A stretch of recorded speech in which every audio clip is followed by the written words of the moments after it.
And now, weighing in out of the blue corner, John the Punk Thompson. 100%. And on the other mic, he weighs in from the red corner, Big John McCarthy. The Air the Weighing In podcast. We are 15 days away from Christmas. We have just watched the last UFC pay-per-view. We got one more show for the month of December, and then nothing. We're going to get blitzed by nothingness. It's going to be like a whiteout at Christmas, snow everywhere, and you can't see anything. But it's all right. They all deserve a break. The UFC employees work hard. I got to give them credit. They do a great job. My man, what's up? How you doing? It's a nice little beanie you're wearing. I love it, man. Tenori makes really good stuff, man. They're comfortable. I love his product. I mean, if you guys don't know anything about Tenori, man, it's the guy who started Ruka. Yep, who started Ruka, and he ended up selling Ruka, and just kind of branched out onto his own. He wasn't just said he ended up selling Ruka and made a shit ton of money. He made a lot of money, but he was still kind of working for them on the side, kind of being an advisor and stuff. And I don't think it just seemed like he was ready to make a move and do something else. So they allowed him to do it, or he decided to part ways. And now he's got this, man, a great brand. You see like the Ruotolo brothers work with them, a lot of other top jiu-jitsu people, and some other fighters are working with them as well. Hold it. Are you trying to put yourself in there as one of those? No. I didn't. I was just trying to make sure. No. It's kind of Dave. Is that not the way it sounded to you? A little bit of, all the top guys like me, Ruotolo brothers. I didn't say me. I just called John Dave. I got you speechless already. Great product though, man. I like their stuff. Definitely a different type of clothing from what he had with Ruka, the way he's designing it. But I like what he's doing, man. I really do. Good. So check them out. You guys can go to tenori.com and check out their clothing, and it's awesome, man. Anyways, we got a pretty busy week, but this episode is brought to you by BetUS. BetUS, great betting odds. Check them all out right there. YouTube 150 is the promo code. Hey guys, I want to thank you guys always for supporting us. And I know there's already some people there in that comment section. I haven't pulled it up yet. Dave, before we even start the show, and I know I'm already fucking up your rhythm here, give me something out of there. Does somebody have a question? Give me a question. Give me one. Just one. No questions. Tell him no. No questions? What are you guys doing? You guys drag? What is going on? You guys. But Joe Sandoval. There's nothing that they want from you. Well, we opened the show like a second ago. So yeah, but they don't have any questions about fighting, about us as not cast Dave. I like that one. Whoever said that, Joe Sandoval, great job, buddy. Not cast Dave. Okay. Podcast Dave, not cast Dave. I love it. Did you see what he did there? It was kind of cool. Hey, we got some great fights for you this weekend. We're going to give you some betting odds on the main event and co-main event. After that, you guys are on your own, sink or swim. And but man, we're ready, brother. And the best hydration product in the business, LMNT, right here. I've been drinking the cherry lime again. Absolutely amazing. So great stuff. It actually helps me sleep. There you go. Nice hat. Helps me sleep. Use the link down below, and they'll send you some bonus product with every purchase you guys make with our link down below. It's pretty awesome, man. My son's lacrosse team. I sent it to all the parents. They have this team chat that they're all on. And I kid you not, all the parents are like, man, this stuff is amazing. And it's funny, some of the kids were like, hey, I really like the salt stuff. I really like the salt drink that you have. And I was like, oh, like, cool. So I guess the parents bought a bunch of it. Very nice. Cool, man. I like seeing the kids taking care of themselves, especially during competition. Last week we had lacrosse all weekend, so it's pretty cool. And obviously, you guys all know we are back partnering with OnlyFans. Join and subscribe to us over there. Thanks, guys. And join our membership program here, $4.99 for the bonus packages. We're doing giveaways. We've had a couple giveaways already that I got to mail out this week while I'm here. This week, I got to mail out every person who takes a picture at WeighingInMerch.com of your gear, whatever shirt you bought or hat or whatever it is you bought, hoodies. If you guys can take a picture of you wearing it and show us the receipt that you bought it this month, November and December. If you bought it in November, December, hit us up. I'll send you a free box of LMNT. Okay. On me, free box of LMNT. On us. Not on me, but on us, I should say. On you. It's okay. On us. But I'll get it mailed off to you guys. So I want to thank you guys always for supporting us. Go ahead. What do you got for us there, Dave? In the Granite 617 super chatted, John McCarthy, when you coming on my podcast? You give me the time and date, I'll be there, I think. As long as I'm not busy. He confirmed it. What was that? I gotta Turn the volume down on this. I could be able to. Confirmed it. All right, Yeah. all right. I have a busy season. This whole December stuff is like closing in around me right now. Normal human beings don't make their children and their grandchildren Christmas presents every year. Like make them actually like go out, cut the wood, then design the wood, and then glue, cut it and glue it all together or bolt it, whatever you do. I don't know what you do. Okay, Come but on. something to do with wood making, I'm sure. And then put it all together for your grandkids to actually have toys that you built. That's a lot of work. It is a lot of work. It's a lot more than people realize. Yeah, it's a lot more than you realize before you volunteered to do it, huh? Well, I had the problem is I have my grandkids, and then I had a friend who has a daughter and a newborn on the way that I had to do something for too. So it's like that's pretty awesome. That's pretty. I wish I had those skills, John. I'm still trying to learn how to cut a 45-degree angle. It's just anytime you need help, you just let me know. I mean, I heard there's like little things that you can buy now where you just put it over the wood and then it kind of does it for you. I don't know. Yeah, CNC machines and things like that, man, they're crazy. And how expensive are those? They're expensive. Yes, yeah. It depends. If you get a good one, $10,000 for a really good one. But spit my drink out. $10,000 you can buy a fucking car for $10,000. Dude, $10,000 in the tool trade is not that much. Trust me. No, man. Machines are expensive. Damn, that's ridiculous, John. Yeah, $10,000. I'm just about split my drink out. Yep. All right, hey, we've got some great fights this weekend. We've got Colby Covington making his return to the cage against Joaquin Buckley. John, stylistically, to me, this is a fun fight because, look, we saw what Colby did in his last fight against Leon. He just didn't look the same. Is he just there to collect a check now? Basically keep the mouthpiece going? Is he like that now? I don't think so. No? No, I don't think so. I don't think that's who Colby Covington is. Are we going to see vintage Colby Covington that wrestles, though? Because he didn't wrestle at all against Leon. Like, that's the question. When you're looking at it, Colby is now, 36 years of age?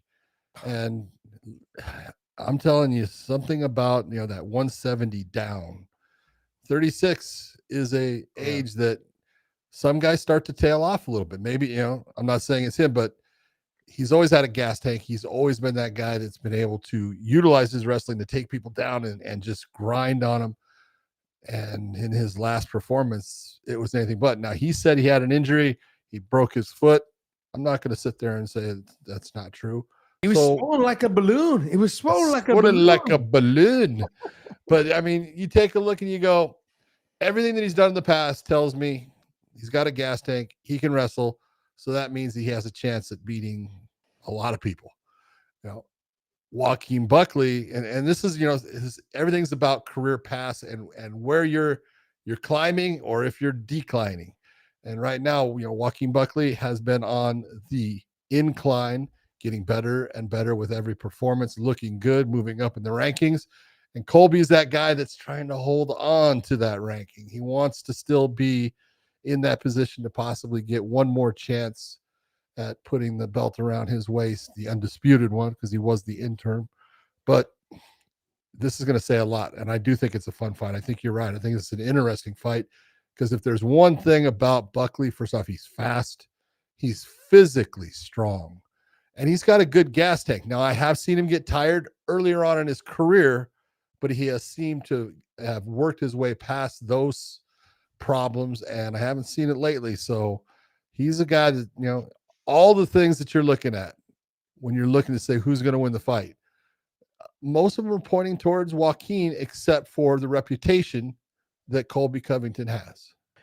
Yeah, I'm going to actually say that Joaquin Buckley wins this fight as well. And the reason why I'm going to say he's going to win this, and this is no dig at Colby, until I see a different Colby Covington, a younger version of a Colby Covington, I'm only going based off, and everyone knows this, if you've been a fighter before, you're only as good as your last fight. Yeah, well. And that's the same. And his performance his last fight does not fare well against Joaquin Buckley. And let's be honest, Joaquin Buckley, since his fight with Ipa Kasanganay, has looked like a totally different fighter. That spinning knockout, whatever, that gave him, I believe, the confidence, John. And we talk about confidence all the time on this show because I've got plenty of it. And so when I talk about it, because I'm speaking from experience. If your confidence is low, and I've walked into fights going, man, I don't know about this fight, and it comes through. It showed through every single time. This is a man who's on a mission. He understood after that. Remember him dropping down to 70, fighting guys at 70, understanding that, look, I don't need to be at 85. I'm too small for 85. Sure, I'm fast, I'm explosive, but these guys are monsters at 85. Let me go to 70. Let me take this serious. And look what he's done since doing that. I think that he's got a really good chance of getting this win. He's got a great sprawl. He's good at getting up to his feet. He's a lot faster and a lot more explosive than Colby Covington. And the one thing I can definitely speak from experience on is at 36 years old, it's not as easy to wrestle. It's just not. The drive, the push, the muscle fatigue. It's different at 36, 37, pushing into that 38. The only guy I've ever seen that really get it done in wrestling at that age. Go ahead and name him. He's your buddy. You're gonna just give him one more thing. I'm the one saying that he's ruined everything, and you're the one now giving him a pat on the back. But he did, and he was amazing, and it's just. But see, and it is. I don't care what anyone says. People look and they say, "Well, Randy did it." It's a different human being, man. And it's not an easy thing to do, man. It is just incredibly difficult. You have to live a pretty structured life to keep yourself at that age in that position. Not everyone can do it. And we see it time and time again. Take a look at, just last week, what we're looking at with some of the fights and guys that we knew were great fighters at one time. They're just not the same. And they can't perform the same. They can't train the same. It's just, Father Time. He's a sumbitch. John, if I'm looking at the odds, though, too, the odds kind of take what we had to say into consideration because Joaquin Buckley is a minus 280 and Colby Covington is a plus 220. That's a little disrespect, though, I think, for Colby Covington. No, you can't say that, though. That's disrespect, John. No, it's not. You got one guy's on a 5-fight win streak, while the other one has lost a 5-fight win streak. More fights than he's won in the last 5. I want to say against nobody, but he's got 5-fight win streak against guys that are nowhere near the level of the guys that Colby's been fighting. Now, you know me, man. I lay it down straight when it comes to Colby Covington, and all the fans in here, they also know. They're like, man, you're a Colby hater. No, in this realm right here, I feel like a little disrespected by Colby Covington. That I feel like they disrespected him. Plus 220, John, and a minus 280 for Joaquin Buckley. Yeah. Oof. Yeah. Oof. That tells you something, though.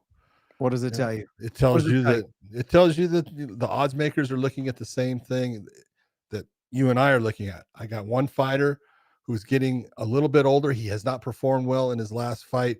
Even the one before that against Masvidal. Look, he can't finish. And that's a big problem. Yeah. With not being able to finish in the fights. Because when you have someone like Buckley, he has the power to put you away at any time. So, just as those rounds go by, if you're winning them, you could still lose the fight with one shot. And the thing with Buckley's so tricky too. Like one second he'll be throwing big shots at you, and next second he'll be trying to like power bomb you. Okay, like he's just gonna try to blast W into the fence, scoop you, lift you, and slam you. And I think he will. I think he will absolutely at some point be taking Colby down during the fight. Yeah, because I like I said, the explosiveness from Joaquin Buckley is gonna leave Colby Covington a little bit out there on an island, but he's gonna just feel like he's stuck out there going, man, this guy's all over the place. He doesn't fight one way. He throws heavy shots, big kicks, all these things, and all of a sudden now he's double legging me and blasting me across the cage. And when he doesn't get it, he comes back out and throws big shots against my body. Again, he's just doing it all. He poses a threat that, look, we probably would have thought we would have seen from someone like a Leon Edwards, but Leon's fight's very composed, very, very methodical. He picks and chooses his shots. Yeah, he does. He's very slick on the feet, very fast. Joaquin Buckley's very fast and explosive as well, but just doesn't fight that way. He fights balls to the wall, 100 miles an hour, and he'll take chances and risk. And that's something that Colby, he can either capitalize on with his wrestling, or he can shy away from it, which is what he did against Leon, which makes me believe the odds got it right, but I felt like it's still a little bit disrespectful to Colby Covington. Plus 220, that's a lot. That's a lot, John. What in my opinion, what it's doing is they're setting up trying to get people to bet a certain way too. Oh, you might be right there. Let's be honest. You're right. I mean, look, They if Colby they comes want to out, bring those bets in that way, and that way, look, they're all about the space in between the vig.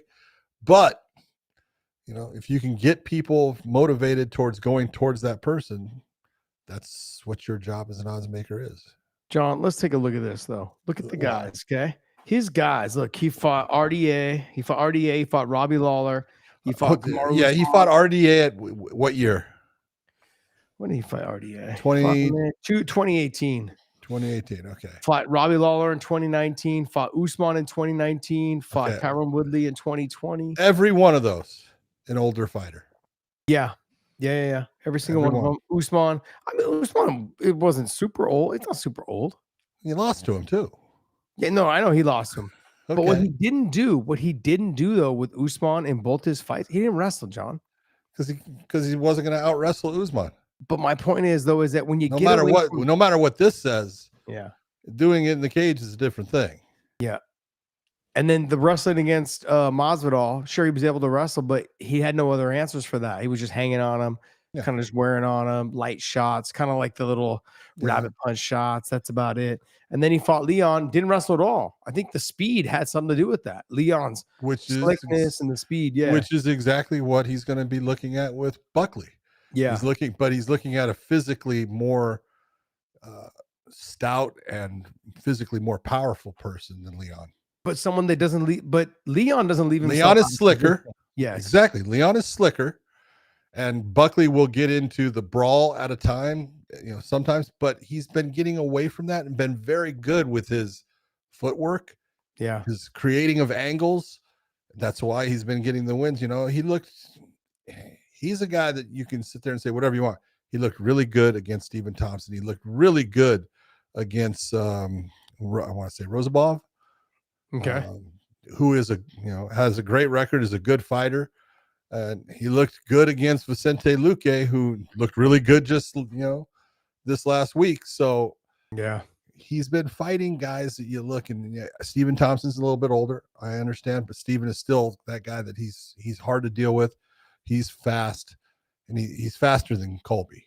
Yeah. And I just look at this. This is going to be a difficult fight for Colby. I'm not saying he can't win. If he can get his wrestling going and take Buckley down and wear on him, that's his road to victory.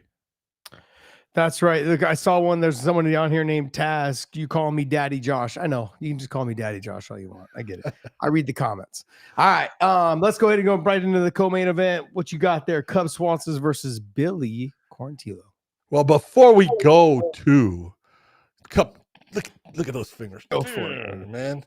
Before we go to that, we're going to talk a little bit of, if you guys think that, all this stuff that you're listening to MMA and you think that you have what it takes, I do have a training course that is coming up in February. It is, I believe, February 7th through the 9th. It will be at the American Top Team in Coconut Creek, Florida.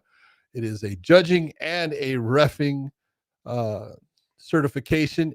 If you can pass, it's not easy to pass. I'm going to tell you that right now. But if you are interested in something with that, or if you know someone that is, send them to MMAreferee.com. If they go to MMAreferee.com, it will give them the information they want, and they can sign up there online. So if you or someone you know wants to be an official in the world of MMA, and you think you have what it takes, let's see you sign up and try. All you guys that sit on the couch and just judge the referees and the scoring, the scorecards, y'all need to just go sign up. That's what you guys got. Well, go see how easy it is. Put your money where your mouth is. Let's see it happen. Let's go. I'm going to try to make a guest appearance of this one. So I got to see what the schedule is for the kids, but try to make a guest appearance for this one. Hey, you just bring the family down to Florida, man.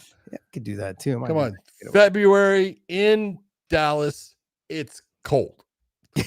Yes, I'm telling you. Okay. Yes, so it is. Nice to put your shorts on. Florida, not so much. But hey, before we move on to the co-main event, why don't you give us a super chat there, Dave? Yep. The next one on here from Zeke662. If Cub Swanson loses, should he hang it up? We're about to get into that. I thought this was a perfect time. That's why I called on Dave to go ahead and ask this question. And John, I would have to say he's kind of in the same boat as like a Clay Guida and those guys that fought this last weekend. I think it would be time for him. He's got a beautiful family, beautiful wife, beautiful kids. Man, it's time. And there's no hard fit. There's no disrespect at all. The kids, I call him a kid. Man, 40-year-old kid. Man, yeah, this man, he's had a great career, man, a really good career. And so, man, it'd be good for him if he does get the win. I mean, there's always gonna want one more. Gonna always want one more. But you're the co-main event on a big card, on a good card. I want to just say, hey, if he does get the win, I hope he hangs it up. If he loses, I hope he hangs it up. Both ways is good for me. But hey, ultimately it's up to him, right? This is the decision. It's a hard choice to make. Sit down, make the judgment, talk with the family, talk it over. Let the kids get some 2 cents in there too. See what they have to say. What do you think? What do you think, John? I think it's exactly like you said. When you're taking a look at it's about the performance. And I'm going to be honest, the guy he's fighting in Billy Q, that's a tough out because he's a grinder. He's a tough guy that can take a lot of shots and keep coming back and putting pressure on you and just making you get exhausted based upon trying to hurt him. You're wearing yourself out, and all of a sudden the water's coming over the levee, and it just doesn't stop. And it's not that Cub doesn't have the skills to beat Billy. He does, but at 41, you got to be honest about everything. Cub's not the same fighter that he once was. His last fight against Andre Fili was not bad. You know, he put on a good performance. It's just, you know, he didn't get the win, but it was a good performance by him. You know, he's been in that position, kind of, he'll win one, he'll lose one, he'll win one, he'll lose one. And, you know, I never want to see, you know, someone walk away when they're still actually able to compete and win.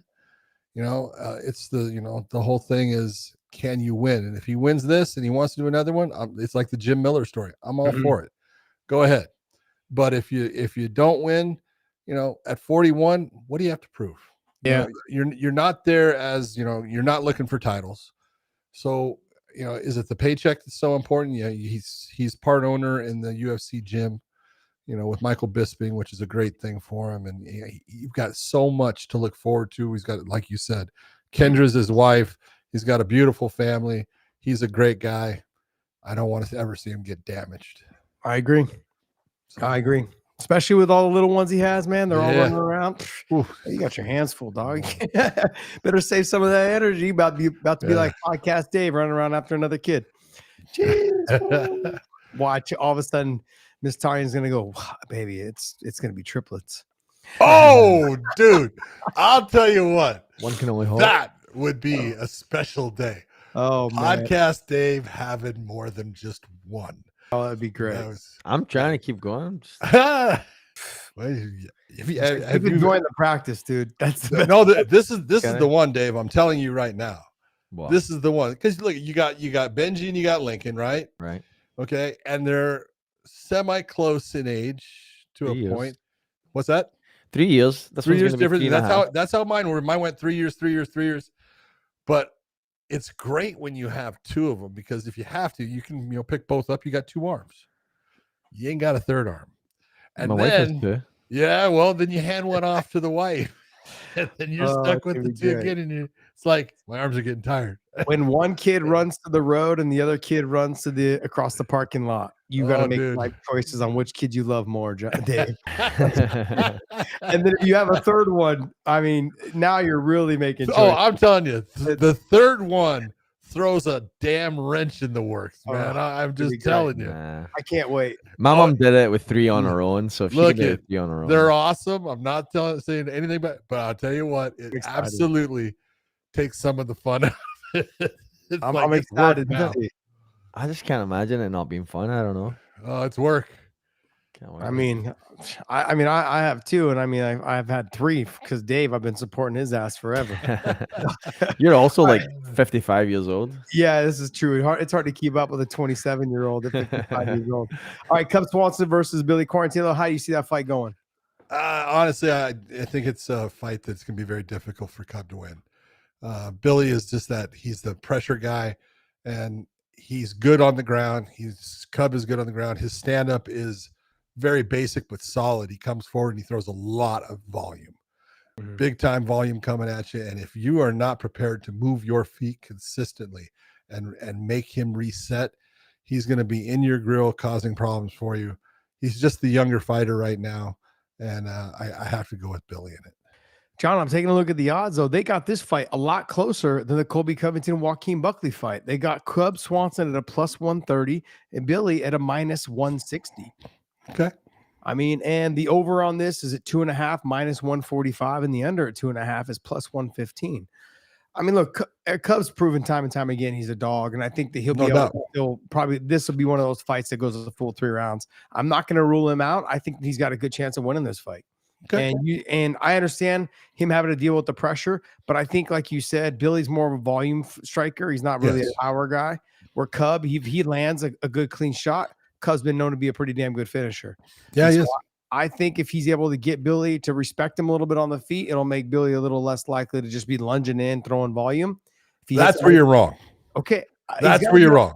He's got to be able to get him to respect him, though, with some power shots. But Billy, even when Billy gets hit with shots, he then comes forward, sometimes even faster. Not always the smartest thing, but he's going to come after him. I'm not saying you're absolutely right, but he's not going to back off. He won't back off. Hey, did you see that? That's going to be our profile pic. All right. I mean, look, I look at this fight. I'm looking forward to seeing it. And I also wonder, too, every time you have a fighter that's like right here at this edge, right? You got Cub, you got Jim, you've got RDA, you've got fighters like that. You never know when they're going to announce it's their last one. And in his mind, every fight, they're training extremely hard, like as if it's their last one. There's a lot of mental anguish going through, like, okay, look, this could be it if I don't win. This could be it if I do win. Like, you know, I've got a family. Like, all that stuff's going through his mind. It could add more pressure, but it could also make him fight just carefree. And we could end up seeing one of the best performances out of him against a really tough competitor in Billy. Yeah. So I'm looking forward to the fight. I'm going to actually go with Cub Swanson to win this fight. I think he gets it done. I think he catches him. I think he's able to get the finish. I think Billy's going to just be careless. If he does land something clean against Cub, he'll rush in, like you've said. And I think that he'll end up getting caught even more. I think Cub's going to walk away with this win. It's going to be a close fight, though. I see it going the distance, but I think the Cub gets it done. Okay. I like it. Next fight, Dave. Manel Cape coming up against Bruno Silva. This is actually a really good matchup. This is one that, you know, Manel's been getting better as far as his ground game. His stand-up's always been good. He's dynamic on the feet. He's fast. Bruno Silva is a solid competitor. This guy can fight. His last fight, I think, was against Cody Durden, and he walloped him. He goes by, I think, the Bulldog instead of Pitbull. He's the Bulldog, and he's a bulldog. He's right in your face. He's going after you to take you down. You know, he fights out of Fight Ready there with Henry Cejudo, so his wrestling has gotten really good with him. And he's just doing things right now, and he's on top of it. So if he can utilize that wrestling and take Manel off of his feet, he's got a very good chance of winning the fight. If he doesn't, I think the better stand-up goes with Manel. I would agree the better stand-up goes with Manel, but I think that Manel's going to have to throw more than 1 or 2 punches to win a fight. He has a tendency to just kind of like throw 1, 2, and then defend whatever takedown attempts. That's kind of how he fights. And it's like when he pulls the trigger, he gets things done. He just doesn't do it enough. You got to figure that this fight, though, is almost his previous fight, which was against Mohamed Moskayev. Mm-hmm. You know, he lost it. There was some controversy in the fight and stuff like that. But, you know, if you're going to have an opponent then to go to Bruno Silva, that's a good opponent to have as far as, you know, working on the wrestling and you know, takedown defense and using your sprawl and brawl. So he's had at least a good look of what Bruno Silva is going to also bring to the table. Yeah. I mean, I'm looking at this fight. I think it's going to be a fun fight for the fans. The two of them are going to get after it. I mean, my only concern is will Manel pull the trigger when he has the opportunity to pull the trigger? He tends to. When he does, man, he's dynamic. That's the thing, though, John. Like, it's funny. When he does. I used to get yelled at all the time. Like, John Fitch be sitting like front row during my fights, and he'd be yelling at me, "What are you doing? Pull, like, go." And then he'd always give me this lecture afterwards talking to me about like you can fight it everywhere on this thing. And like, you just have a tendency to sometimes just fight at the pace of the guys you're fighting. when you should just be doing everything because you have good transitions and that. He always just try to pat me on the back. But in this situation, I got to say the same about him now. His downfall is that if he does get taken down, he sometimes hangs out down there. But in the scrambles and his ability to stuff takedowns is pretty damn good. It's just when he finally does hit the ground and he just accepts it is when that's his downfall. He can't afford to do that in this fight, but when he pulls the trigger, he's fast, he's explosive, he throws in combinations, he tends to, really hurt people. So I'm looking forward and I'm hoping that he actually gets it more done. Vitor Petrino versus Dustin Jacoby. Yeah, both guys coming off of losses. Petrino lost to Anthony Lionheart Smith. If you recall, he got caught in the guillotine choke. That was his first loss in his career. So we're going to see how he responds from that loss. Some guys respond very well. They learn the lessons and, were now taught to them by somebody else and said, okay, I'm not going to have that happen again. And sometimes that confidence is gone. All of a sudden, something's been taken from him and it takes them a while to regroup. We're going to see where Petrino is. Dustin Jacoby is, he's tough as hell. He's a good kickboxer. His ground game has gotten better. His takedown defense has gotten way better. But, he's getting up there, and he's up there in 36, 37 years of age now, too. He's done well in the UFC. He's fought all over the place. But his last fight was against Dominic Reyes, and Dominic Reyes blasted him in that.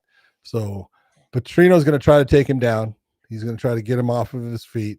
And if he's able to do that, Petrino's got a good chance of winning it. If Dustin can keep it on the feet and make Petrino, have to stand, it's not his comfort zone, and that's his way, to get the win. Yeah. Hey, you got Adrian Yanez versus Daniel Marcos. Daniel Marcos is 16-0. Adrian Yanez, I believe, is 16-5 or 4 or something like that. 17-5. 17-5. Yanez's 2 defeats recently were from Rob Font and Jonathan Martinez. 2 tough fighters, obviously. Yeah. When you look at this fight, though, how do you see this fight going?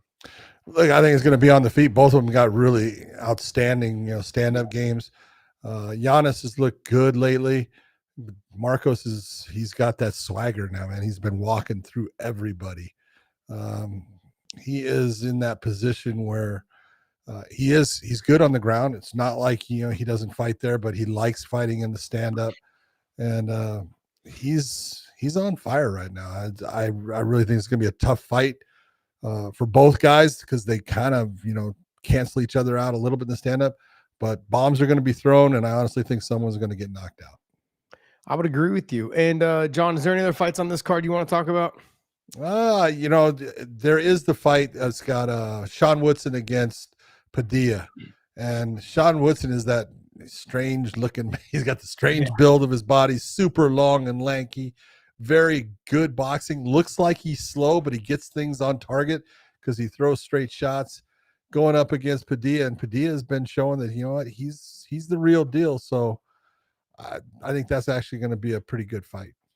I would have to agree with you. I think that, look, Woodson's one of those guys that he's a hard fight for everyone. Predominantly boxing, stays really long with his combinations. For normally fights fighters that can't reach his chin because he's so damn tall, and then he's got the long reach to keep with it.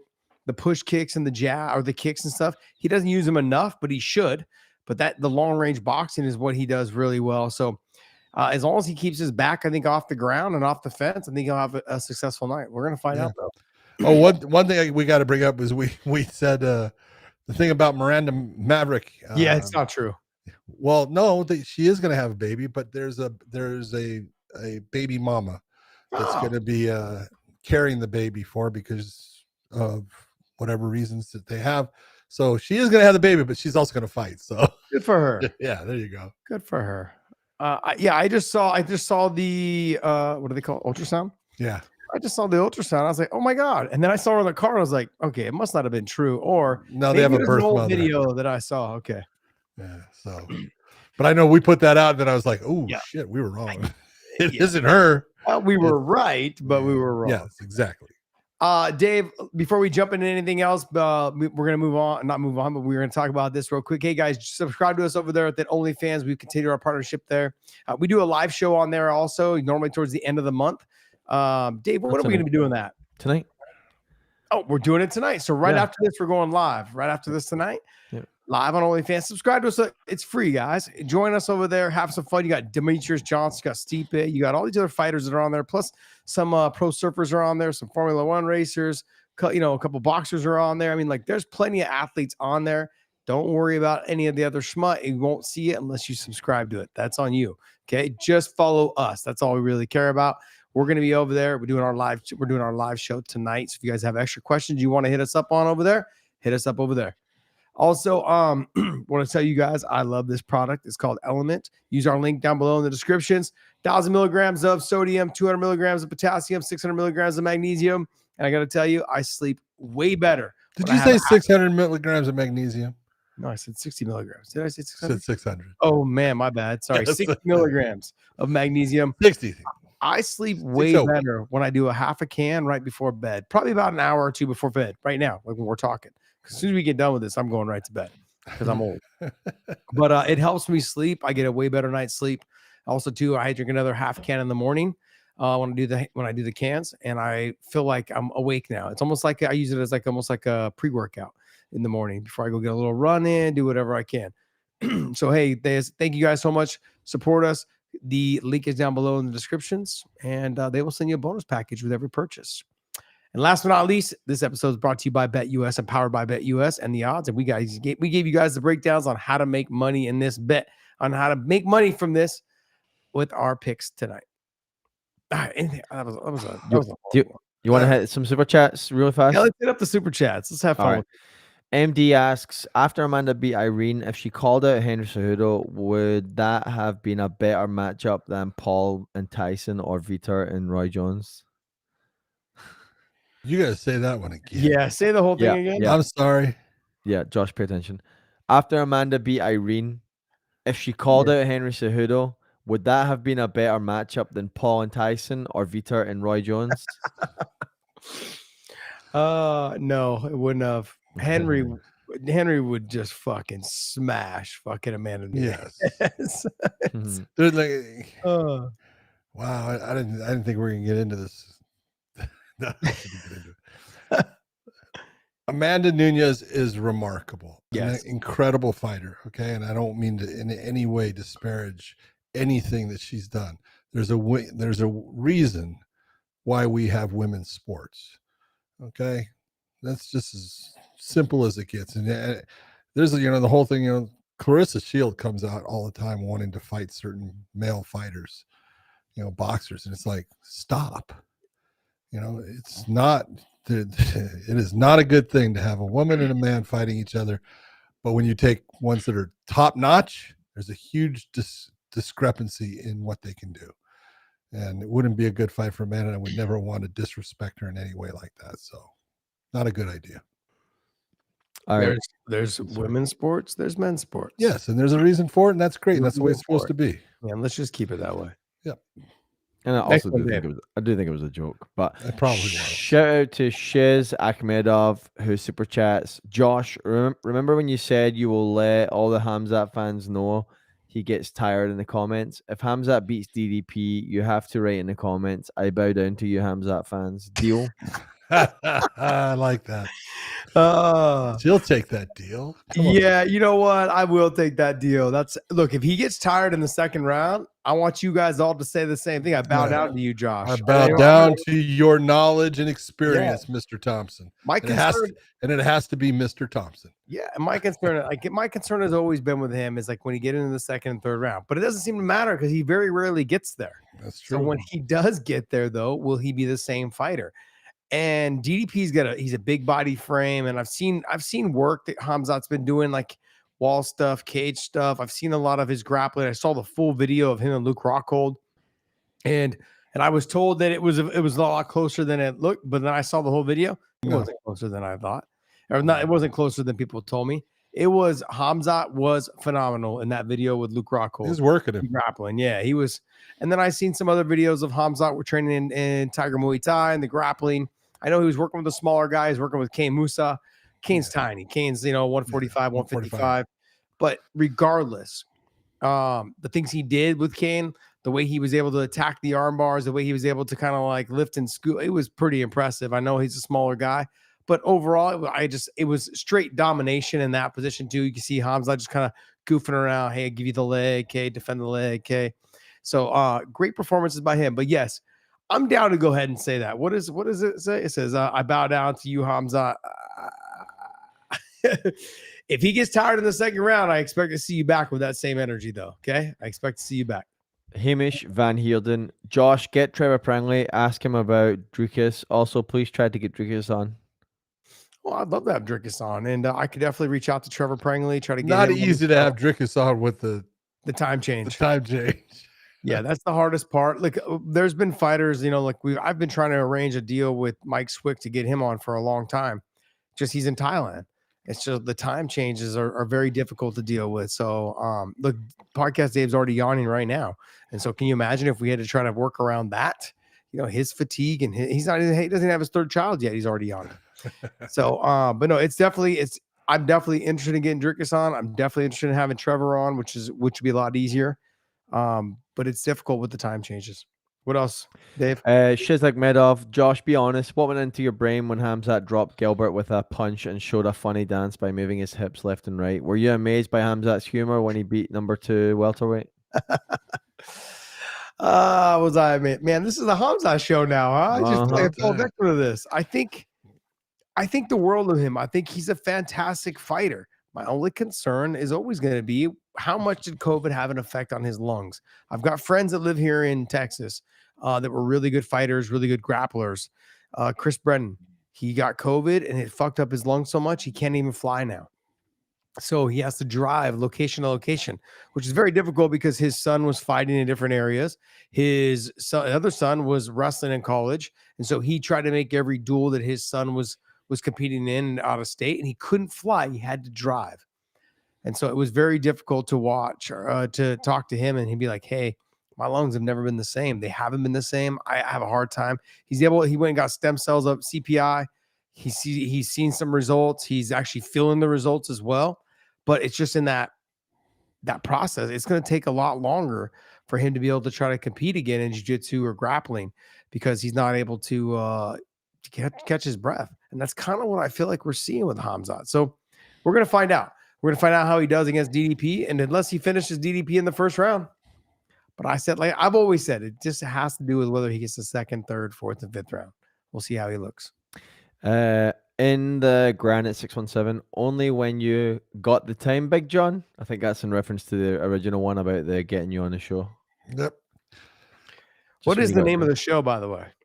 All right, Granite, put the name of your show and I'll pass it along to them. There you go. After we go. All right. Cool. All right. Well, let's hop into this right here. Then we have the announcement of Islam versus Arman Tsarukyan 2 set for UFC 311 January 18th. Yep. In Los Angeles. This has been out there for a while though, and this is a fight. Been out there for a little while. Trust me, I knew about this fight for a long time. Yeah, there just wasn't a date. That's what Dave's trying to say. It was announced that they were going to have the fight. It's pretty much been them talking about it and everyone else saying it's confirmed, but we just didn't have a date for it. Can't ask for a better fight. In the lightweight division, you got the two top guys there. Islam has proven, he is a incredible champion, a guy that it's going to be hard to take the title from him. But if you're going to look for the style of fighter to possibly take that title from him, you're looking at the guy in Tsarukyan.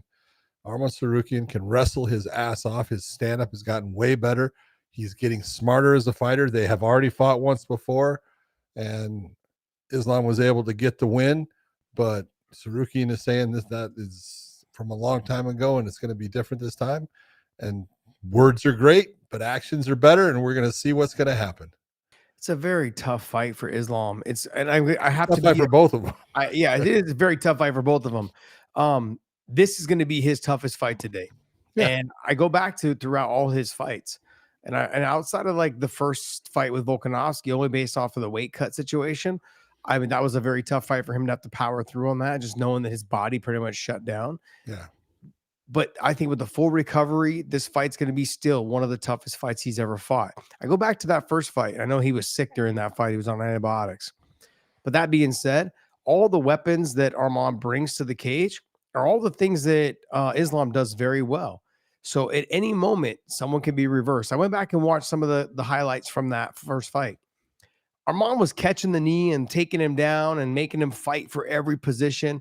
I know Armand got foot swept a couple times. There was just moments in the fight where the craftiness of Islam is what won him the fight. The fight IQ during the fight is what won him the fight. Armand's gotten a lot better since that fight, but where I see Armand still hasn't is it a little bit of the fight IQ. It's not quite there yet. He's still a raw fighter. He's still young, but he's still a little bit more of a raw fighter than Islam, who's had, a little bit more years experience at the higher level of fighting tougher competition. And so when I look at the fight in an entirety, I think, of course, I think Islam's going to win. And there is a little bias there. I'm being 100% honest. There is some bias there, but this will be his toughest fight to date. I agree. I think, like I said, if you're going to ask for, the style of fighter that is going to give Islam, his toughest challenge, it's Armand. The guy can wrestle his ass off. Like I said, his stand-up has gotten, much better, but this is why you fight the fight. Just because someone won the first one doesn't mean they're going to win the second one. It's always tougher to win the second one against someone, I always say, but can it be done? If it can be done, Islam will do it. This is like I said, as good as a matchup as you can get in the lightweight division right now. This is a good segue into the next fight, though. The next fight is Umar, who's the co-main event on this fight. But this is the thing, though, John. How much does that affect the main event in Islam? It affects both of them. It does. If it affects the main event more, yeah, because there's no while he is supposedly in his warm-up time to get himself ready and stuff, all of his true coaches are where? They're all in the cage. Yeah, they're down in the cage, working with Umar, and he'll have emotions going on during that time based upon, look, Umar's not just his teammate. That's his brother in a way. And they're very close. And so it is tough, but it's one of those things he's going to have to put to the side because he's got a hell of a fight in a very short time after Umar gets done. And I was told there's going to be another person from Khabib's camp on that same card. I don't know who. They just said there'll be one more fighter probably announced that will be from Khabib's camp also on that same card. Khabib's going to be a busy man. Yeah. My concern is always going to be like if you're the main event guy and you're, like you said, the emotions going wild over the Umar fight, the back and forth battle that fight's going to bring.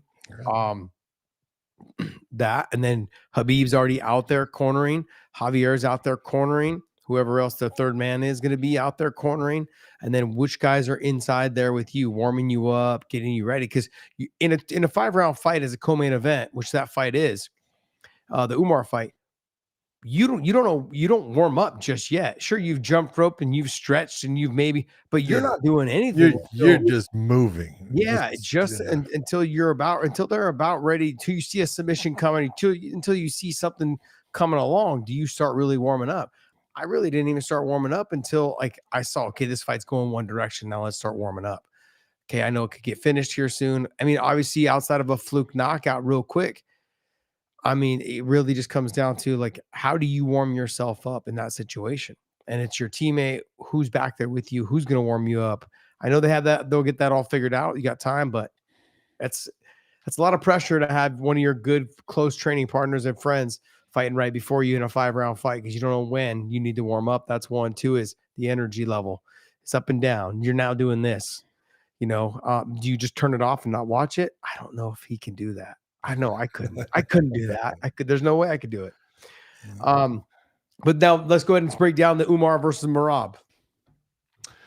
I think this is again a fantastic, matchup when you look at it. But Merab coming off of a big time win over Sean O'Malley, he's now the champion. But I think it was Matt Hughes that used to say the most. It's one thing to win the title; it's a bigger thing to defend it, and it is tough.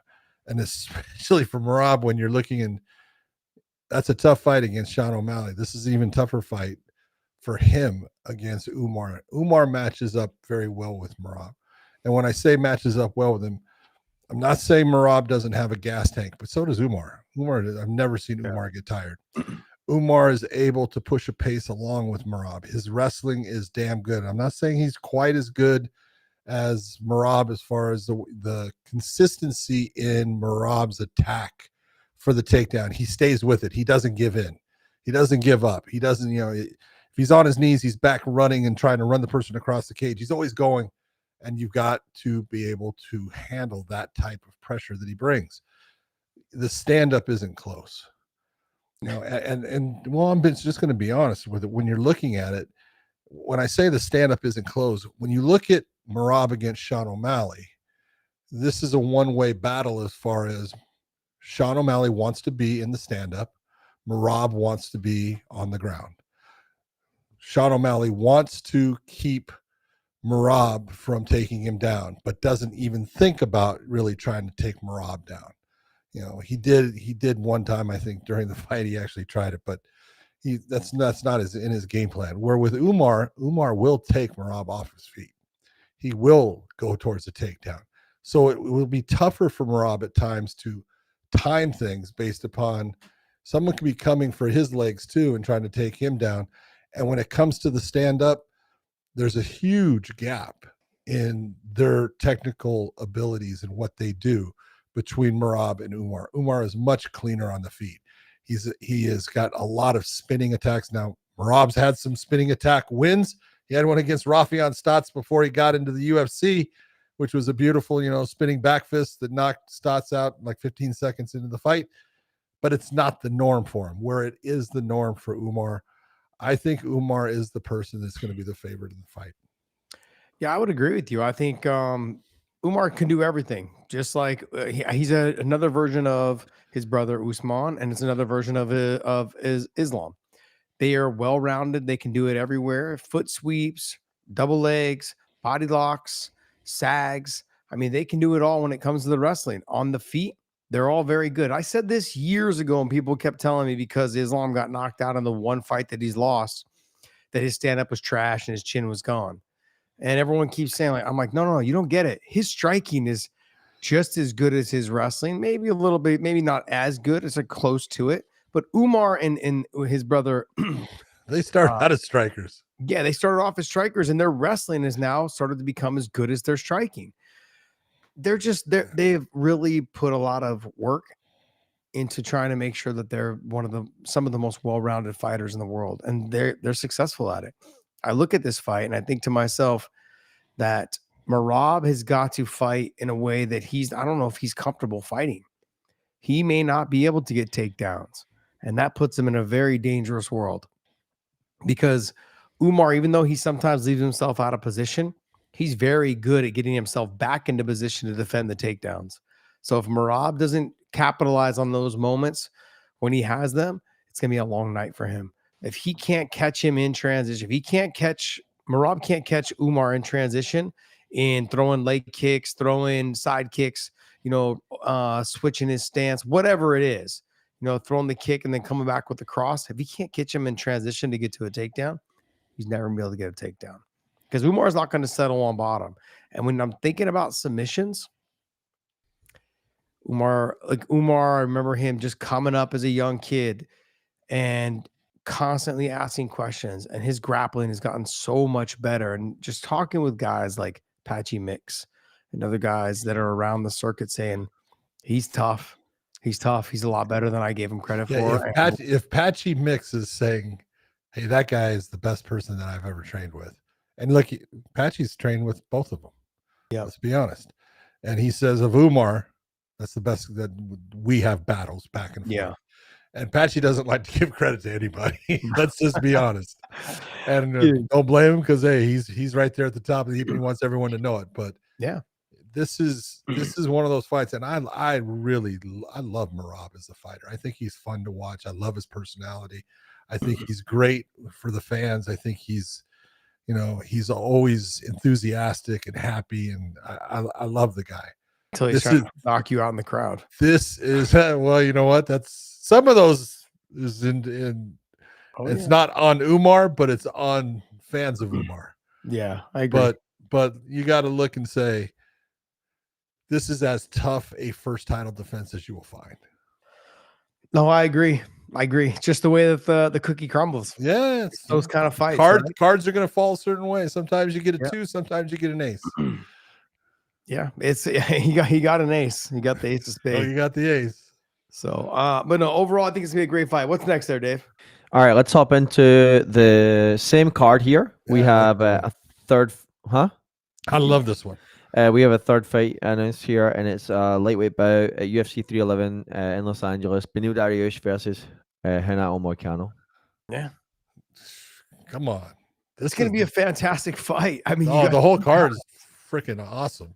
You got two guys that are really, I mean, John, we see this though. They finish the year normally with a really good pay-per-view, and then there's a month off, and they start the year with normally a really good pay-per-view. You get a little bit of trash between then and International Fight Week.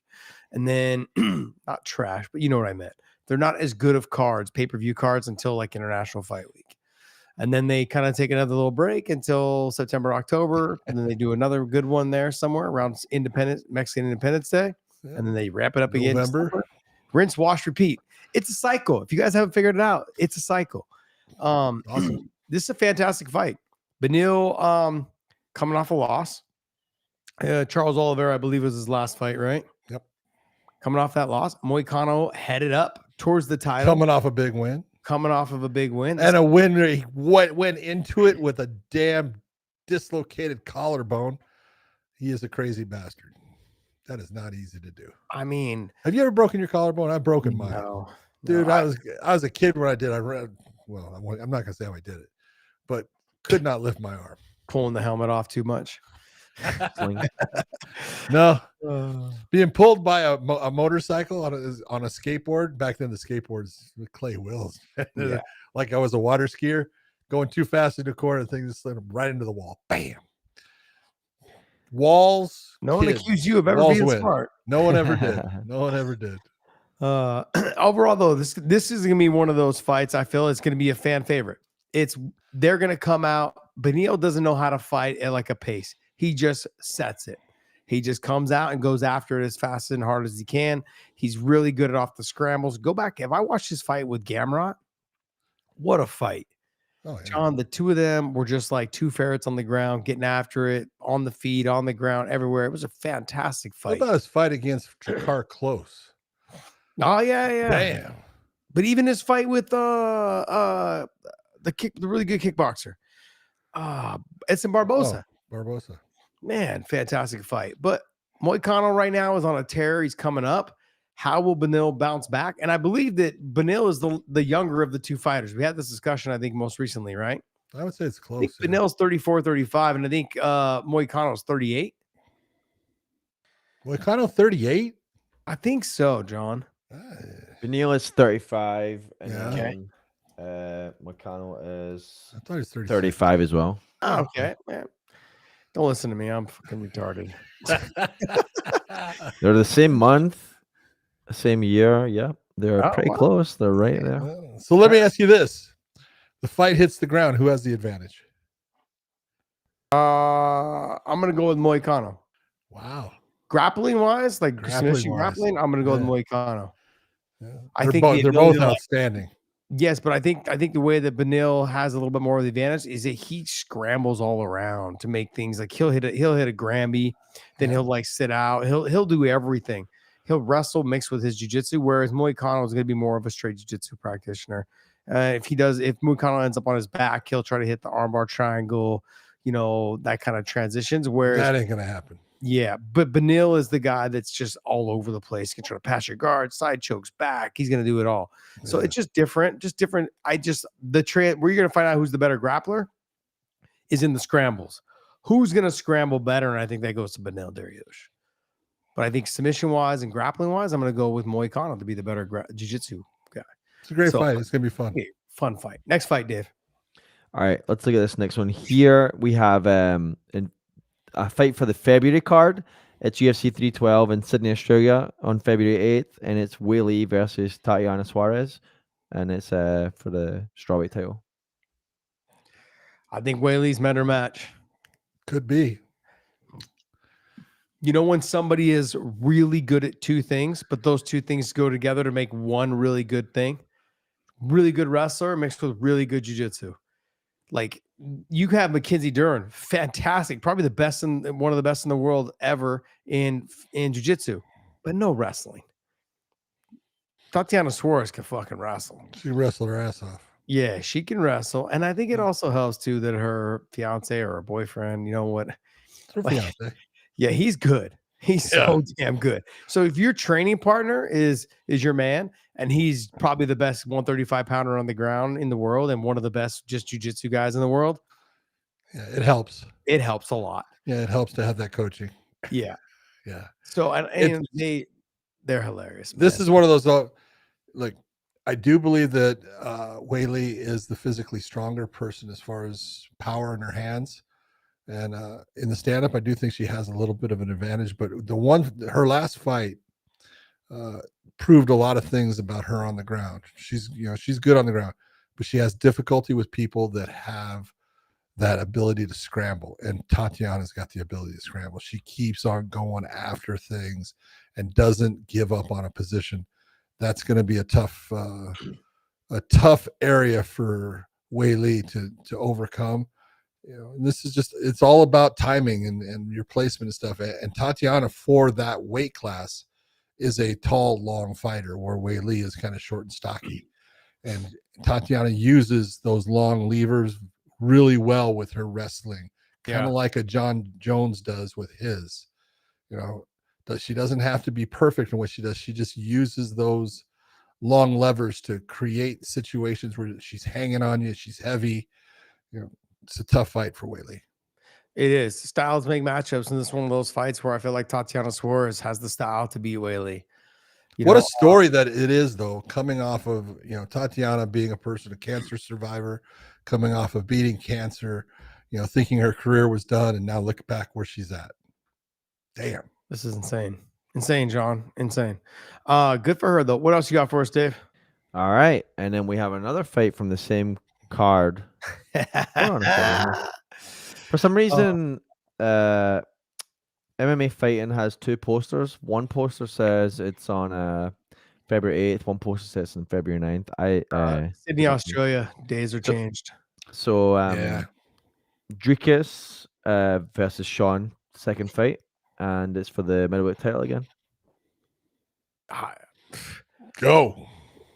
I'm looking forward to it, man. I think Sean's got a lot to prove. He's got to prove that the first fight that he just didn't fight the way that he should have fought. Look, the fight that we saw where he fought Izzy, why didn't he fight that way? And I know that it's difficult to fight the same way. Fighter, that's why. Different fighter. But Sean, when he was going forward, was having success against DDP also. He just chose not to pull the trigger. He was the kid. He was the guy just standing there, letting DDP kind of push him around. And when he didn't, he decided to go forward. He just didn't throw either. So it was just the lack of output that really cost him the fight. It was a close fight. But I agree.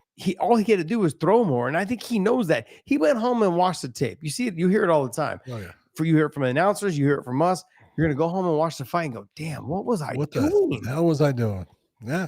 And if Sean's got to learn something from that, which I think he did. He's going to come out. Now, will it be careless, though? That's the other thing. I don't think he will. I think he's going to take this fight very serious. And we're going to find out who's the best middleweight in the UFC, man. Yeah, we are.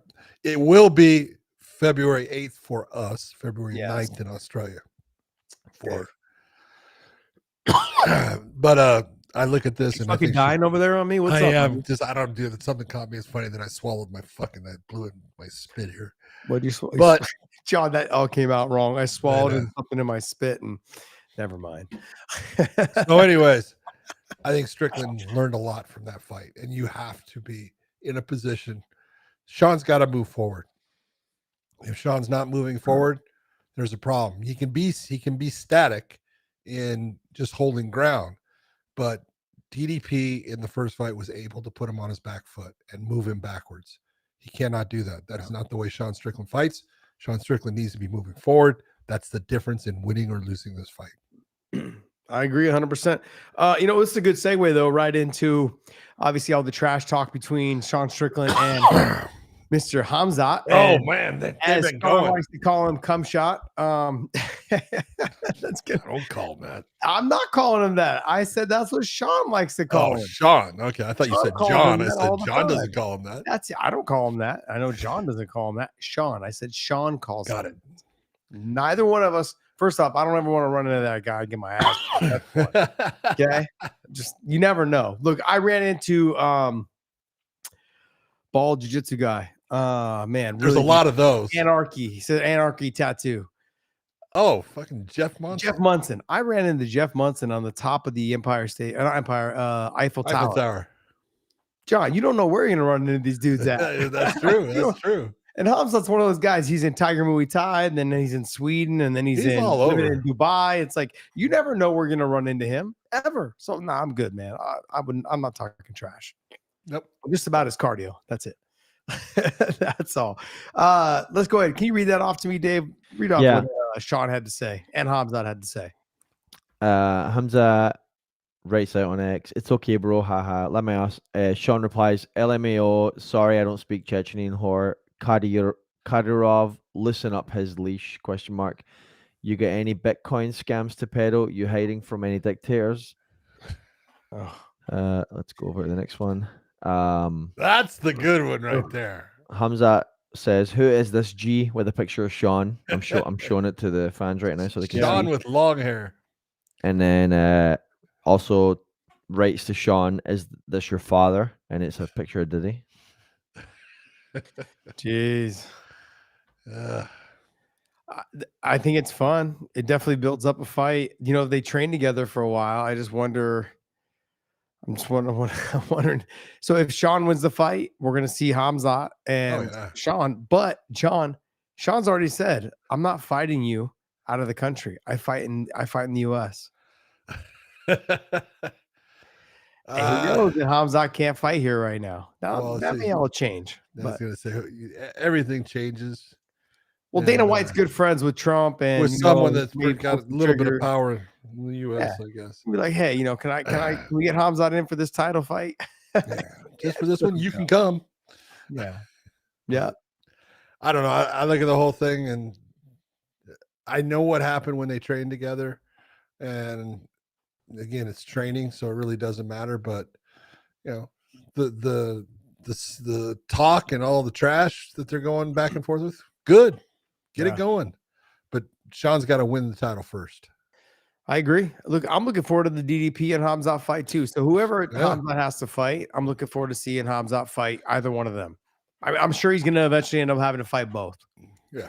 We're going to find out. No doubt. Which one's going to be for the title and then which one's going to be for the title defense. What else you got for us, Dave?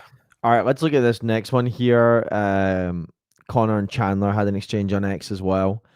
And it looks like Connor is still interested in the fight there. Connor tweets out 19 KOs in pro MMA. That's not my business. So great chat, Dana White. Love your thinking. Michael Chandler replies, "Remember in the cold tub doing the tough coaches challenge, you said I'd be your 20th. Show up and try me." Connor replies, "It's you. Rest up and I'll see you at the top." Using Chandler's own words against them.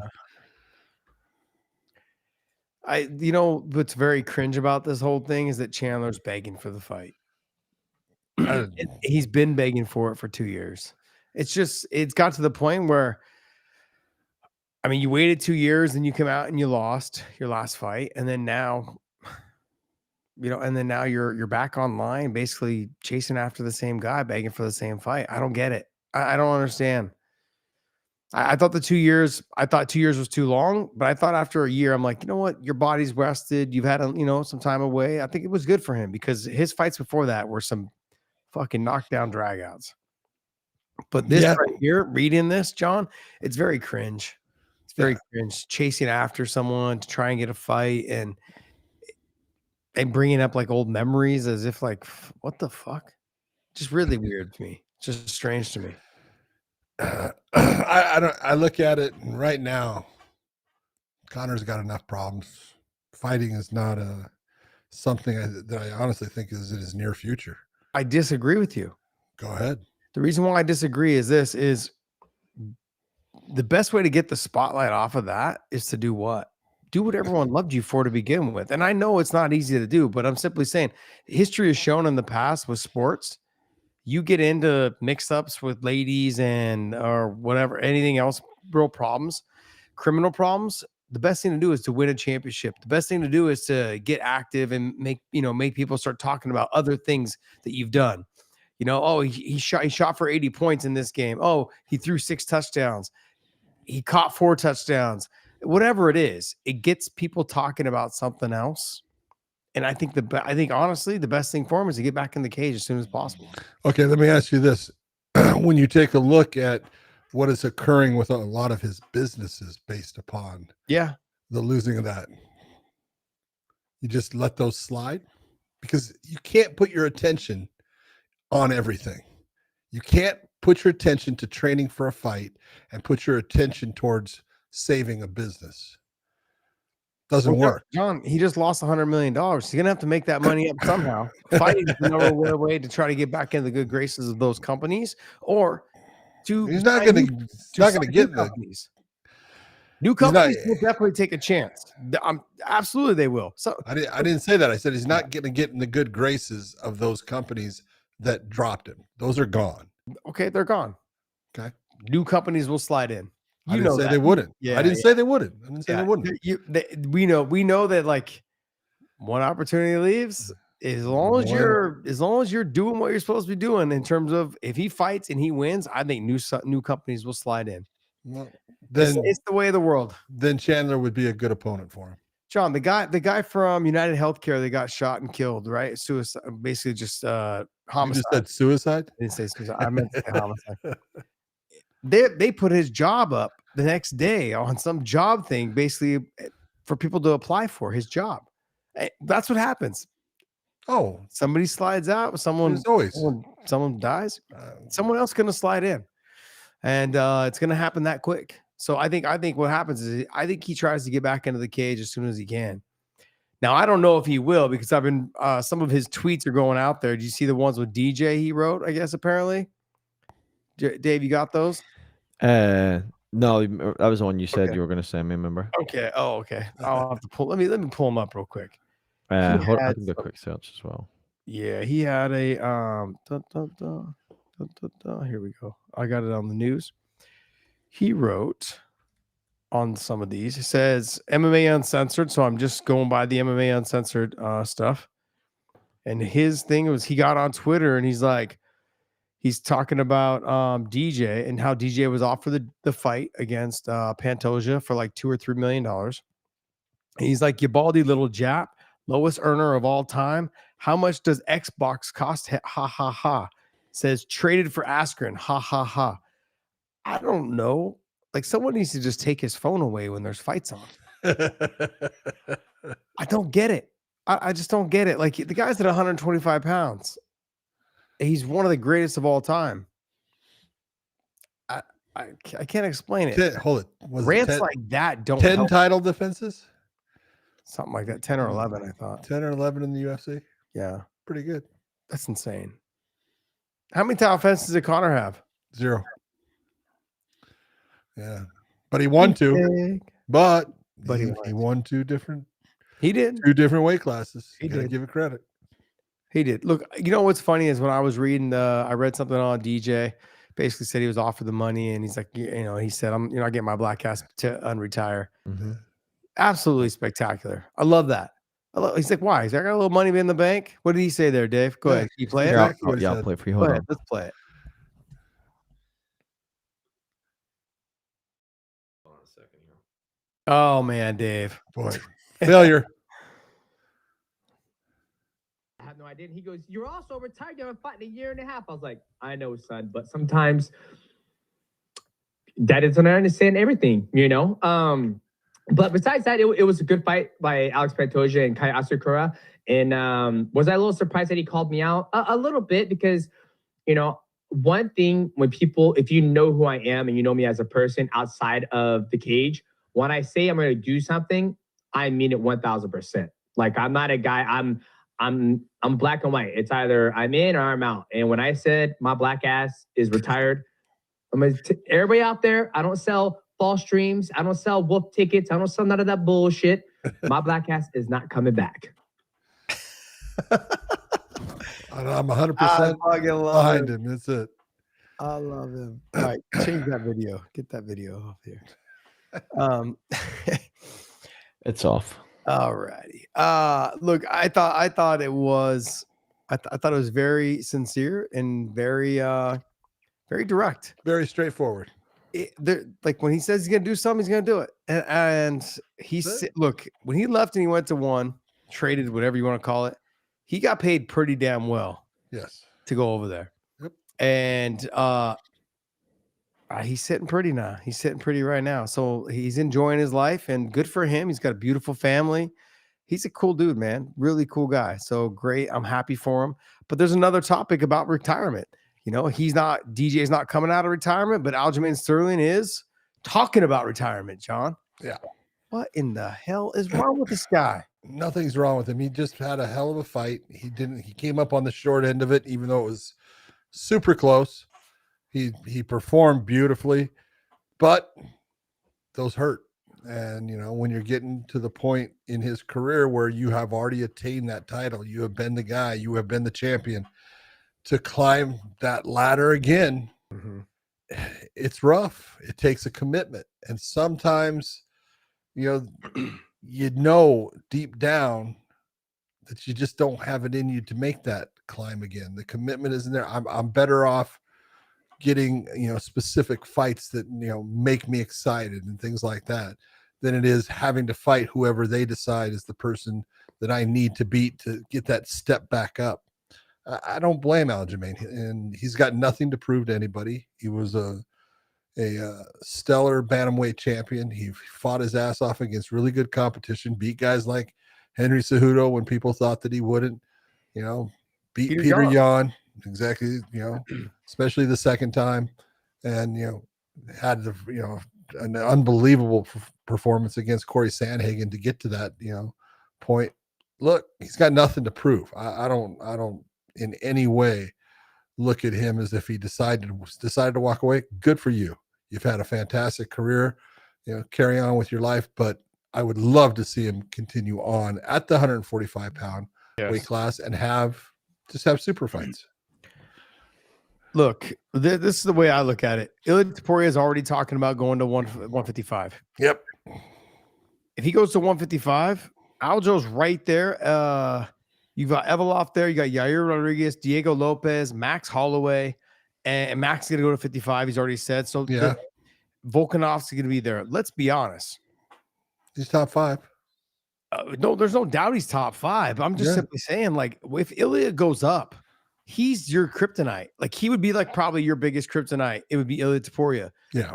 Volkanovski, he's a tough fight for fucking anyone. But is he the same after the 2 knockouts in a row? We're going to find out. Okay, Max Holloway going to 55. Diego Lopez poses a threat because he's got great jiu-jitsu. He had a great fight. His first fight. Yeah, but Diego is not the wrestler that Sterling is.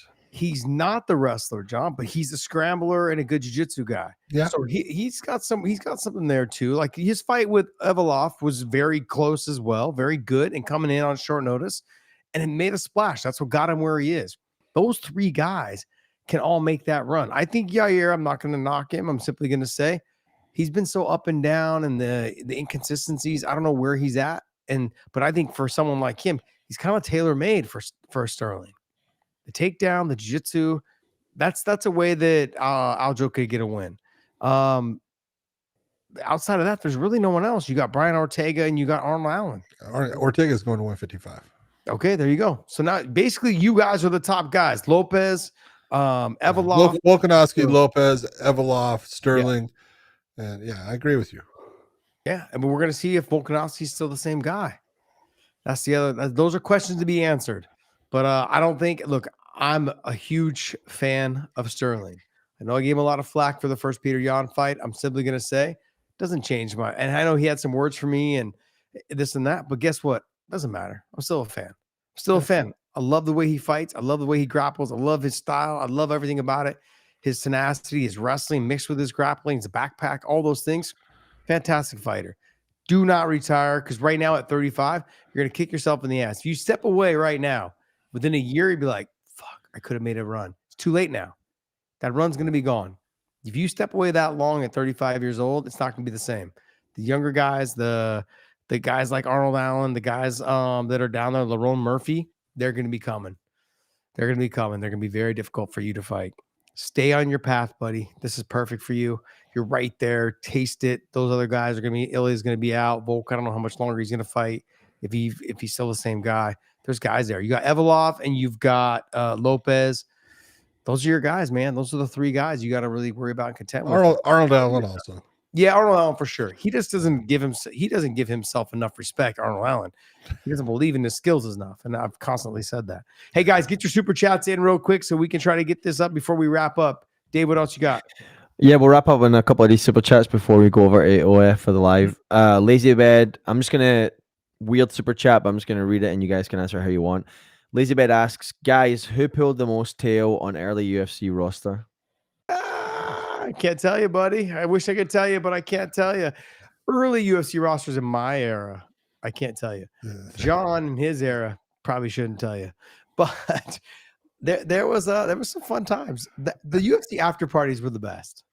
UFC after parties were good, and there were certain people absolutely in control of life. That's the way to put it. Zeke, great. 662 asks, Patricio Pitbull asked for his release from the PFL. Are we going to start seeing more fighters ask for the release from the PFL? I'll take this one. I think we will. I think what's going to happen though too is I think some of them won't even have to ask for the release. I think they're going to get released already. Yaroslav Amosov, 27-1, former welterweight champion, was released. Lorenz Larkin, title contender, fought for the title multiple times, twice, I think he did. He's also been released. There's just fighters that I think for them, they feel like, look, they're not going to see the ROI on them and they want to just try to get the best return on their investment. Certain guys are going to want to be released because they're wasting away their prime. Patchy Mix has been very public about it. He knows that he feels like, and he believes that he's the best bantamweight in the world, and he wants to try to make that splash now. They don't even have the bantamweight division. That's the hard part for him. So you're going to keep trying to bring people in for me to fight. I'm going to keep mopping them up and making it look easy. Sure, you're going to pay me a lot of money, but I'd rather go somewhere else, and they should release him. They should allow him to go somewhere else. I understand why they're not wanting to. It's hard to release someone when they're probably, one of the two top fighters in the world at that weight class. I agree. So I understand why they don't want to release him, but if you don't have fights for him, you cannot, put a person where their career is just being put on hold by someone else. It's wrong. The same thing goes for Johnny Eblin. Johnny Eblin has no 185-pound weight class. Yeah, there's no 185-pound weight class. Most people don't know what's going to happen with Bellator. They don't know where it's going to go. They don't know if it's going to wrap up here January, February. They don't know if they're going to go through a whole other year. All the signs, just speculating right now, all the signs are showing towards Bellator going away, and the funding is starting to dry up.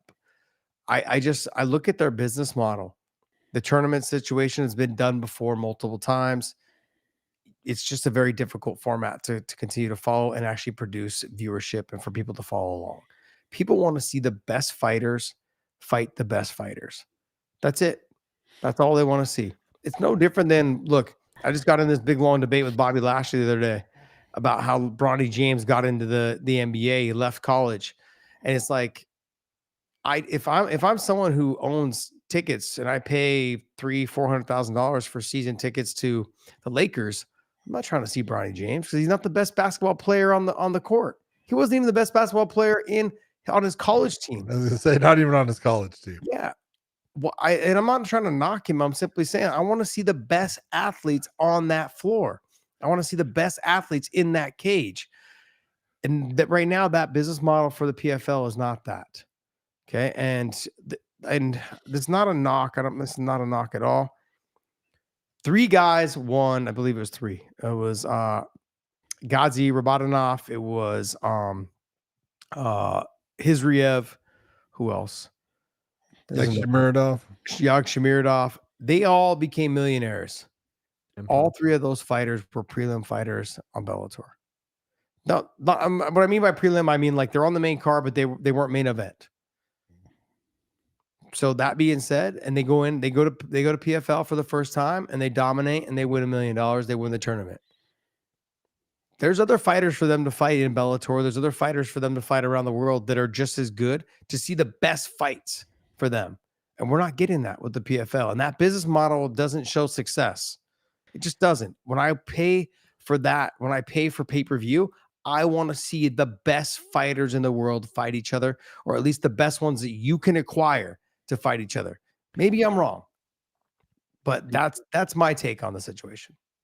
And obviously the fighter wants $1 million any day of the week, right? But doesn't it make more sense as a fighter that $1 million is maybe $100,000 and the other 900,000 goes towards promoting your fight so that you can become a star and people actually know who you are, and there's more ticket sales, and then there's more reason for pay-per-view, and then there's more endorsement deals and things like that, and then there's more money to be made that way. Like, it seems crazy that PFL is doing these tournaments, giving that much money, and there's no return on investment whatsoever. Yeah, I mean, I'm gonna be honest. I talked with 3 managers just recently, about 3 weeks ago, 3 weeks ago, and they said the problem that they're having is no one cares about the PFL. That's the problem they're having. Like, it doesn't matter what fight you put in there, people just are not interested unless it's they're not interested. And that's the shitty part, is how do you get them interested though? That's the battle they're having. It's not just PFL, it's also now with Bellator. Bellator has changed hands so many times, people have lost interest. They had something going when they were with Spike, then it changed to Paramount, and then it went to CBS Sports, then it went to Showtime. It's like they lost. Every time you change networks, you lose fans. They can't just keep following you everywhere. Not only did they lose fans, they lost freaking the ability for people to see them. Yeah. The viewership every time dropped. Crazy. I mean, John, we were getting 350,000 views on CBS Sports, and I wish we would have stayed there. That would have been amazing for the fighters. They would have got so much exposure, and they were never competing with the UFC on Thursday night. Yep, I agree. Thursday night fights definitely was marketable. They would have had to compete with the NFL on Thursdays, but let's be honest, the NFL, their best games are never on Thursday. They put kind of the lower tier NFL games on Thursday nights. They know that occasionally, because Amazon Prime is now signing them, they get a couple good games throughout the season because Amazon complained about it last year. But that would have been their competition. That's it. And that was only going to be what, 6 months out of the year? Not even that. 5 months out of the year they're competing with them. So that's my take on the whole PFL Patricio thing. I'd like to see Patricio release. He's 38, I think. He'd only had, he's got maybe 1-2 more fights. Look, him and Jose Aldo has been talked about for a long time. Let's just see it. I think Aldo would go to 45 to fight him. I was going to say, one of them's got to switch weight classes. Yeah, Patricio's fought at 35 and just not for him. But I think the two of them would be a fantastic fight. It'd be a fun fight, for the old dogs. What else you got for us, Dave? All right, Alejandro Gutierrez. Shane Bryce didn't twist her crown, so John had to shave his beard. LOL. Thoughts on Bilal versus 100% recovered Shavkat and Kamaru versus Ian Gary? I'm supposed to get 2 questions in there, Alejandro, but we'll let it pass. What was the second one with Alejandro? Usman and Ian Gary. And then Bilal versus 100% recovered Shavkat. Versus Ian Gary. I mean, I'm looking more for, then I said this in a thing that I did with BetUS today. I said, I'm looking for Carlos Pratis versus Ian Gary. That's the fight to make. That's a good fight.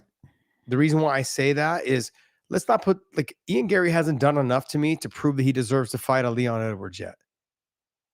That's my take on it. He's not saying Leon, he said Kamaru Usman. No, I know. I'm saying I don't think he deserves. I don't think he's done enough to fight Kamaru Usman either. 2 former champions. Yeah. You just lost to a guy, and you didn't really win a round. I know the rounds seemed close. Yeah, he won 48-47. But John, how did he not win the 5th round? Okay, so he won the 5th. Okay, 1 round. Just making sure. They still had it 48-47 though. Yeah, you could have given the 3rd. Yeah, but my point, I guess my thought was it was a kind of a one-sided fight. It looked like Khamzat was in control pretty much the whole fight. Rounds were close though. Whatever it was. They were close. We find out later. Rachmanov had a torn MCL or a strained MCL or something like that. Regardless, I think that a guy like Ian Gary needs to fight someone like a Carlos Pradas, who basically, he's not going to try to wrestle and take him down. They're just going to scrap. They're going to stand on the feet and get after it. Also, too, why would I give you a title? Why would I give you a shot against 2 former champions? You got to earn it a little bit more. You're coming off a loss. Let's get you back to fight somebody else. And then if so, Pradas makes a name off of you and he makes his run to the title now. So what else you got for us? All right. Drew Mack, Josh, how would we do an ADCC or IBJJF? ADCC, I think he'd do okay. IBJJF and Gi, no, I don't think he would do well.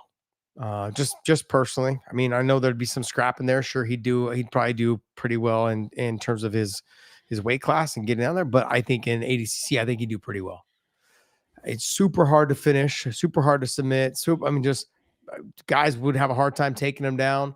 He'd control the top position. If he did get the takedowns, I mean, he'd have to be worried about stuff. But yeah, I don't know. I mean, I think he'd do well in ADCCs. What else you got for us? All right. Zeke 662. PFL needs to get rid of the tournaments. Takes up way too many fight nights a year. Also get rid of that stupid jumbotron and that ramp. Too much revenue loss. Well, John, no, sorry, wrong. You say no? Get rid of the jumbotron. So what, do you like they're losing ticket sales? Give me a break. But I think we're talking about cost, because I know I used to talk to Coker about this. Is that jumbo thing that we did for Bellator? That thing was like $250,000 every time to set up, and I know it's a lot of money, man. That's a lot of money. And to be honest, I've always loved the locker room walkouts from the Mike Tyson days. Just when you see them, when you see the door open from the locker room and he walks down the hall, and just knowing what goes through a fighter's mind, your corners step back from you, and there's the mindset you have walking forward. You don't even realize that they're there, but they're not really there. They're back. They're giving you your space. Just that feeling as you're walking down that cold, and it's freezing down those fucking hallways. It's cold because most of the times you fight in ice skating rink places. Yeah. And so the ice is covered. It's cold. You have a little bit of a sweat going, and you get down there and they stage you, and then you're freezing your ass off some more. All of those things. So you gotta keep moving. Yeah, you got to keep moving. You got, but there's a lot of mental warfare going on. But I think I've always thought get rid of the damn jumbotron things. The only time I ever really enjoyed it, John, was in Japan on New Year's Eve when I fought there. That was pretty spectacular when they do it. But I look and say, my whole thing, if I'm gonna, I don't care about any of the production stuff, any of that. If you want to compete, you have to have a product that competes with, the major organization. That's the UFC, and you can't have one of the things that they do in the tournaments is they take away elbows. And I always used to say it about Strikeforce, and I know you liked it, and it still sucked. Mm-hmm. People think it's a watered down version of MMA. Yeah, you need to have elbows. The elbows are absolutely a serious weapon in MMA. They open up the fight. Everything you take away closes the fight down, makes it harder for someone to be offensive, makes it easier for someone to be defensive. So one of the things I would suggest with the PFL, put the damn elbows in for every fight. Well, that would be better than worrying about jumbotrons. We were allowed to elbow on the feet. We weren't allowed to elbow on the ground. That's right. In Strikeforce. Yeah. That was the only thing that I actually liked, that because I have a pretty face. All these other fighters are ugly as fuck. So I had things to lose. So that constantly went through my mind. Like, some guy's going to take me down, hold me down, and just elbow me. And it's going to be a boring ass fight if I can't get up. This is stupid. I'm going to get cut up for no damn reason. No girl's going to want to date me. And, fuck. It just didn't work out that way. That's it. But luckily, I got saved. Hey, this is Dana White right now. This is what, because I read the next super chat. Go ahead and read it there, Dave. Last one. In the Granite 617, does UFC take all the best Bellator fighters? This is Dana White right now, John. Tell me if I'm wrong. He's just sitting back right now behind the tree, just rubbing his hands going, yeah, this is the first time I haven't had to buy a promotion to get their fighters. I don't have to spend 30, 40, $100 million to get all the fighters. They're going to fucking come to me because it reminds me of that little scene in Draft Day, where the guy who traded away all of his picks is Kevin Costner, and Kevin then the other Costner. guy, the other guy that got all of his first round for the picks. Seahawks. Yeah, he got all the first round picks. Gets ready to is talking about the GM for Jacksonville. Goes, man, let that infant John Carson's fuck this up, because he's gonna get the next Bo Callahan, I think is what his guy's name was, the quarterback. Callahan. And then he's like, hey man, he's like, he doesn't have the pick, I have the pick. But in that whole segment, it reminds me of like Dana just sitting back going, Don Davis, man, fuck this up. I'm going to get all these fighters for basically nothing. And it just feels that way, John. It feels like Dana knows and he sees the writing on the walls. And I'm sure that he's had conversations with the Middle East about, hey, how much money are you guys going to keep dumping into this? And is it drying out? And if it is drying out, because he did that interview on Saturday night afterwards, and when they asked him about Patricio from MMA Junkie, they asked him, hey, is Patricio someone you'd be interested in? He smiled. It's like, oh man, if we've been talking about the PFL a lot lately, he has that sense of like, these guys that are releasing, we'll snatch up the ones we want. And the ones that they don't release, they'll eventually get tired of waiting for fight announcements. I mean, that's what all the fighters from ONE FC were going through. Now they're doing the same thing here in PFL. And that's the problem. These fighters, you're going to piss them all off and they're going to be like, hell no, I'm out of here. I'm leaving. And Dana's going to be there with his checkbook going, all right, guys, I got you guys for a discounted rate and I didn't have to buy the company. That's where we're at. That's kind of where we're at right now. I hope the best works out for those guys. Patchy Mix, Johnny Eblin, Jason Jackson, all those guys that are over there. I hope it all works. Nemkov. I mean, I hope it all works out for them. They're fantastic fighters. I don't want them to waste their prime not being able to fight. They're so fun to watch fight. So I wish them nothing but the best. And hey, guys, go to WayneMerch.com, pick up some of our apparel, post that picture and the receipt that you bought it from November or December, and I will send you a box of Element. Use the link down below if you guys want to buy your own box of Element. And they will send you a bonus package. Also, BetUS YouTube 150 is the promo code. BetUS YouTube 150 is the promo code. They give you 150% bonus on your first deposit, 125% bonus on your next 2 deposits after that. Check them out, man. Best betting odds in the business. And like I said at the very beginning of this show, I'm going to finish it with, we're on OnlyFans. We are headed over there right now to do right now. So you guys can hit us up for some one-on-one questions. If you guys are following us over there, we got about 1,000 members, I think, over there right now. So I want to thank you guys. Dave shaking his head. This is pretty crazy. We started this thing, John. We started this whole thing with being the first podcast that OnlyFans worked with and partnered with.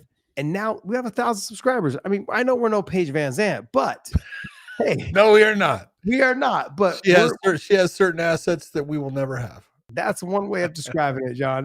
One way of describing it.